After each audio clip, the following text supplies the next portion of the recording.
و انشالله اون اثر دفع میشه، یعنی و واقعا هم تجربه شده که دفع میشه.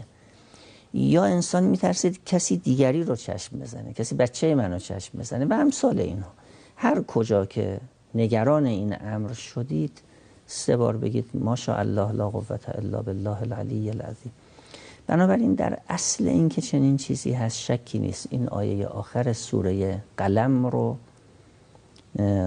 بعضیا گفتن در این باره بوده که اومدن بر پیغمبر اکرم چشم زخمی بزنه که این آیه نازل شد که و ای یکاد الذین کفروا لیزلقونک بابصارهم لما سمعوا الذکر و یقولون انه لمجنون و ما هو الا ذکر للعالمین، که اینم و این یکاد الان مرسوم هستن. حالا همینجا یه سوال بپرسم چون خیلی از من پرسیدن، مترصد بودم زمانش برسه بپرسم. میگن که این و این یکاد که میگن اثر دفعی داره بر چشم